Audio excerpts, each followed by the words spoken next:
감사해. 시험이 닥쳐올 때에 주께서 인도하시니 두려움 없네. 할렐루야. 오늘 주시는 하나님 말씀은 요한복음 4장 10절부터 26절까지 말씀 되겠습니다. 조금 길지만 제가 읽어 드리겠습니다. 예수께서 대답하여 이르시되 네가 만일 하나님의 선물과 또 내게 물 좀 달라 하느니가 누구인 줄 알았더라면 네가 그에게 구하였을 것이요 그가 생수를 내게 주었으리라. 여자가 이르되 주여 물기를 그릇도 없고 이 우물은 깊은데 어디서 당신이 그 생수를 얻겠사옵나이까? 우리 조상 야곱이 이 우물을 우리에게 주셨고 또 여기서 자기와 자기 아들들과 짐승이 다 마셨는데 당신이 야곱보다 더 크니이까? 예수께서 대답하여 이르시되 이 물을 마시는 자마다 다시 목마르려니와 내가 주는 물을 마시는 자는 영원히 목마르지 아니하리니 내가 주는 물은 그 속에서 영생하도록 솟아나는 샘물이 되리라. 여자가 이르되 주여 그런 물을 내게 주사 목마르지도 않고 또 여기 물 기르러 오지도 않게 하옵소서. 이르시되 가서 내 남편을 불러오라. 여자가 대답하여 이르되 나는 남편이 없나이다. 예수께서 이르시되 네가 남편이 없다 하는 말이 옳도다. 너에게 남편 5이 있었고 지금 있는 자도 내 남편이 아니니 네 말이 참되도다. 여자가 이르되 주여 내가 보니 선지자로소이다. 우리 조상들은 이 산에서 예배하였는데 당신들의 말은 예배할 곳이 예루살렘에 있다 하더이다. 예수께서 이르시되 여자여 내 말을 믿으라. 이 산에서도 말고 예루살렘에서도 말고 너희가 아버지께 예배할 때가 이르리라. 너희는 알지 못하는 것을 예배하고 우리는 아는 것을 예배하노니 이는 구원이 유대인에게서 남이라. 아버지께 참되게 예배하는 자들은 영과 진리로 예배할 때가 오나니 곧 이때라. 아버지께서는 자기에게 이렇게 예배하는 자를 찾으시느니라. 하나님은 영이시니 예배하는 자가 영과 진리로 예배할지니라. 여자가 이르되 메시아 곧 그리스도라 하는 이가 오실 줄을 내가 아노니 그가 오시면 모든 것을 우리에게 알려주시리이다. 예수께서 이르시되 네게 말하는 내가 그라 하시니라. 아멘. 오늘은 이 본문 말씀 가지고 목마름이 인생의 문제다. 목마름이 인생의 문제다라는 제목으로 하나님 말씀 증거하도록 하겠습니다. 오늘 말씀은 사마리아 여인, 목마른 여인의 얘기입니다. 어떤 목마름이 있었습니까? 첫 번째로 이 사마리아 여인은 자신을 행복하게 해줄 사람에게 목말라 있었습니다. 그런데 욕망은 큰데 이걸 만족시켜줄 사람을 만나지를 못했습니다. 오늘 16절에 이르시되 가서 내 남편을 불러오라. 여자가 대답하여 이르되 나는 남편이 없나이다. 자기의 목마름을 채워줄 남편 없다는 의미겠지요? 예수님께서는 아셨습니다. 예수께서 이르시되 네가 남편이 없다 하는 말이 옳도다. 너에게 남편 5이 있었고 지금 있는 자도 내 남편이 아니니 내 말이 참되도다. 한둘도 아니고 6명의 남자를 만났지만 이 여인을 행복하게 해줄 남자가 없었다는 것이죠. 지금 세상을 떠났지만은 그 엘리자베스 테일러 아시죠? 세기의 미인 또 영화배우였는데 7명의 남편과 8번의 결혼을 한 여자입니다. 자신을 행복하게 해줄 남자에 대한 욕망이 대단했습니다. 사마리아 여인도 그랬던 것 같습니다. 한 남자하고 살아보니까 만족이 안 된 것입니다. 그래서 또 찾고 또 찾고요. 이 사마리아 여인 왜 이렇게 되었을까요? 사마리아에도 분명 성경이 있었습니다. 어릴 때부터 성경을 알았을 것입니다. 그런데 커가면서 지성과 외모, 쾌락 추구, 눈에 보이는 성공에 가려지는 인생이 된 것 같습니다. 그래서 돈 많은 남자, 잘생긴 남자, 똑똑한 남자, 건강한 남자를 찾았던 것 같습니다. 그러나 육체의 목마름은 여전했다는 것입니다. 남자도 마찬가지입니다. 창세기 보시면은 야곱의 부인이 4명이었죠. 부인이 4명이어서 더 행복했을까요? 부인 1명도 힘든데 그 4명이나 있었으니까 얼마나 힘들었을까요? 그 인생이 그렇습니다. 남자가 여자에게 매달린다고 목마름이 채워지는 게 아니고 또 여자가 남자에게 매달린다고 육체의 목마름이 채워지는 게 아니라는 것입니다. 그 전국 시골을 돌아다니면서 할머니, 할아버지를 만나서 진행하는 TV 프로가 있었습니다. 그 프로 진행자가 남편을 평생 왼수라고 말하는 시골 할머니에게 물었습니다. 할머니, 다시 태어나면은 할아버지와 또 결혼하시겠어요? 그러자 그 할머니가 대답했습니다. 그러면 하지. 그럼 하지. 라고 대답했습니다. 그래서 아니 할아버지가 평생 왼수라고 하셨잖아요. 그러자 할머니가 대답을 했습니다. 그놈이 다 그놈이야. 그놈이 그놈이랍니다. 근데 이게 명언 아닙니까? 맞다고 생각합니다. 배우자가 목마름 해결할 수 없다는 것입니다. 어떤 분들은 배우자를 하나님처럼 믿다가 실망하는 분들이 있습니다. 여러분, 남편은 하나님 아닙니다. 아내는요, 예수님 아닙니다. 이 배우자라는 게 그 돕는 배필입니다. 영어로는 헬퍼. 서로가 부족하니까 하나님이 부족한 거 서로 도와주라고 보내준 것입니다. 그래서 품어주고 용서하면서 사는 거지 믿을 수 있는 존재는 하나님밖에 없습니다. 그러니까 목마름의 문제는 사람으로 해결되지 않는다는 것입니다. 사람 의지에서 목마름 해결 안 됩니다. 사마리아 여인의 인생이 이것을 보여주고 있습니다. 또 두 번째로 이 사마리아 여인은 육체적인 목마름뿐만 아니라 영적인 목마름도 있었습니다. 본문 말씀을 읽어보면은 이 여인은 예배에 대해서 또 메시아에 대해서 우물의 역사적 배경이 되는 신앙인물 야곱에 대해서 알고 있었습니다. 스토리를 알고 있었습니다. 그런데 여전히 영적으로 목마름이 있었습니다.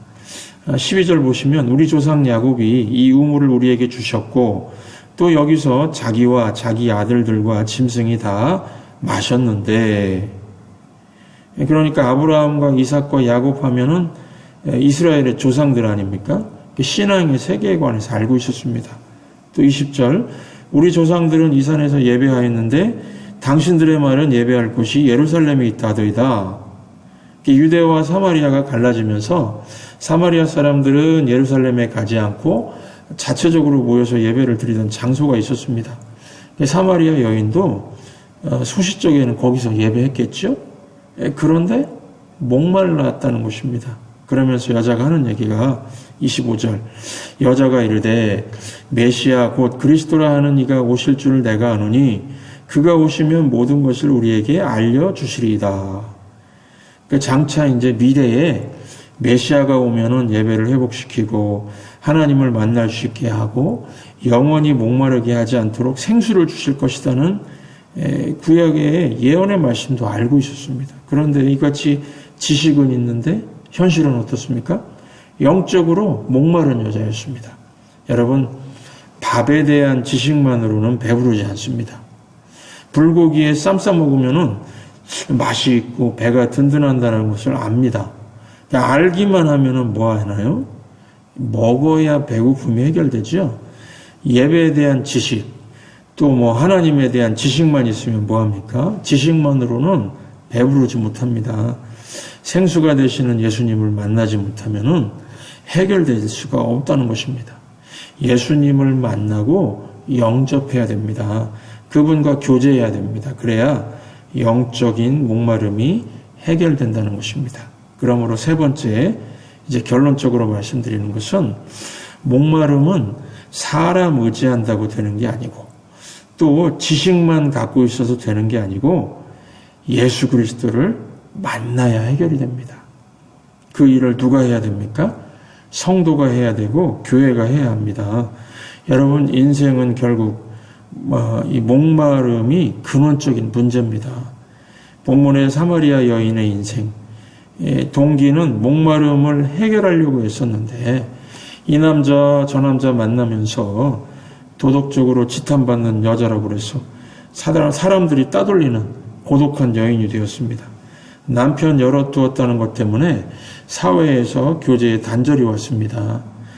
사는 모양이 좀 다르겠지만 세상 사람들이 다 이렇게 목마름을 해결하려고 살다가 상처 주고 또 관계가 단절되고 고독하게 살아갑니다. 자신의 목마름을 채우기 위해서 돈 버는 데 몰두하다가 피도 눈물도 없는 사람이라고 따돌림 당하기도 하고요.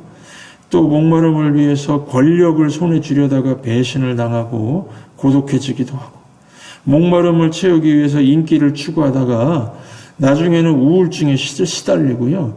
결국에는 고독해지지 않습니까? 언젠가도 한번 제가 말씀드린 것 같은데 저 대학 때 아는 후배, 여자 후배 그 국어교육과 자매였는데 영혼이 허무하다고 자기 존재가 목마르다고요. 이 자취방에다가 문 걸어 잠그고 이 촛불 하나 켜놓고 이 소주 대두병, 큰 소주 대두병 있죠. 큰 것 하나 사놓고 울면서 홀짝홀짝 마시면서 인생이 고독하다, 고독해 그랬다는 것입니다. 이 목마름 해결한다고 이 후배가 아는 오빠한테 시집 갔는데 임신해가지고 이제 배가 불러가지고 제가 군대에서 휴가 나와서 잠깐 만났었습니다. 그때 물어봤습니다. 아, 후배님 결혼도 하고 또 임신도 하고 발령받아서 국어교사도 하고 있고 남 부러울 곳 없는 환경입니다. 이제 행복합니까? 후배니까 이제 행복해? 이렇게 물었습니다. 이제 행복해? 그랬더니 대답이 뭐였을까요? 선배님 아닙니다. 오빠가 잘해줘도 제 존재는 여전히 빈 것 같아요. 여전히 고독합니다. 영원히 고독하다는 것입니다. 여러분 이게 인생의 현실입니다. 편하고 근심 걱정 없어 보일 것 같은데 목마름이 있습니다. 고독이 있습니다. 그래서 마지막 보루로 찾는 게 어디입니까? 교회입니다. 교회가 생수 되시는 예수님을 만나게 해줘야 됩니다. 세상의 영혼들이 답답함을 가지고 하나님 앞에 나올 때 생수 되신 예수님을 만나게 해줘야 됩니다.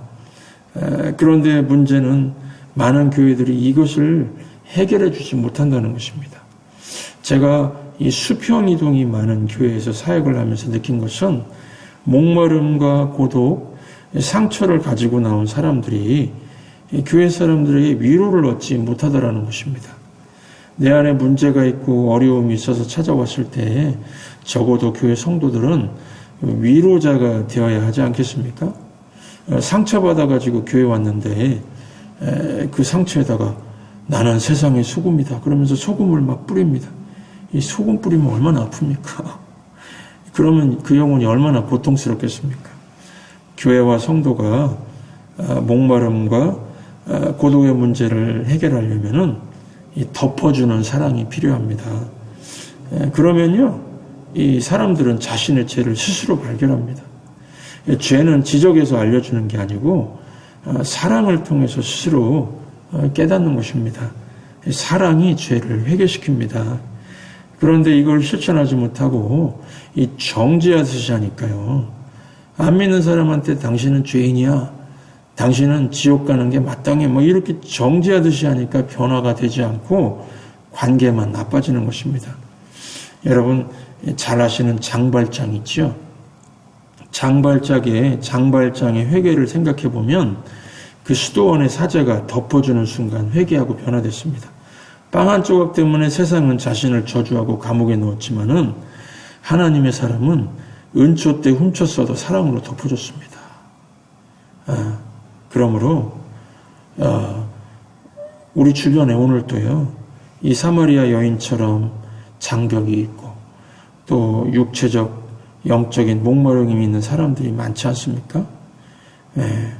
이런 사람들에게 우리가 해야 될 일이 무엇입니까? 생수 되신 근원, 생수의 근원 되신 예수님을 만나게 해줘야 되겠습니다. 목마른 이들이 맘 편히 찾아오는 우리 천성교회가 되도록 힘써 주시기 바랍니다. 위로를 해주고 또 덮어주는 사랑을 해서 예수님을 만나게 해주시는 우리가 돼야 되겠습니다. 지금 코로나로 우울한 이때에 주변의 영혼이 예수님 만나는 기쁨을 보는 것, 이게 가장 반가운 소식 아니겠습니까? 그러려면은 먼저 우리 자신들 먼저 항상 살피시기 바랍니다. 내 영혼의 상태는 어떤가? 내 영혼이 혹시 허기진 상태라면은 예수님께 구하시기 바랍니다. 예수님 채워주십시오. 나의 잔을 높이 듭니다. 하늘 양식 내게 채워 주시옵소서. 오 주님 채우소서. 나의 잔을 높이 듭니다. 하늘 양식 내게 채워주소서. 넘치도록 채워주소서.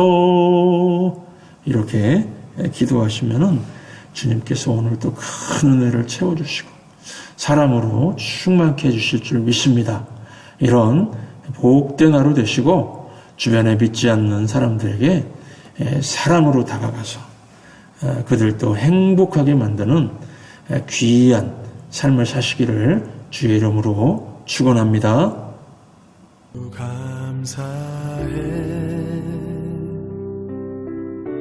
절망 속에서 새 힘을 새로운 용기 주시니 승리하리라. 나의 모든 생활 속에서 주님이 함께 하시니 주님의 성령 나를 인도하시니 시험이 나를 찾아올 때 주님 지켜주시리. 주님의 성령 나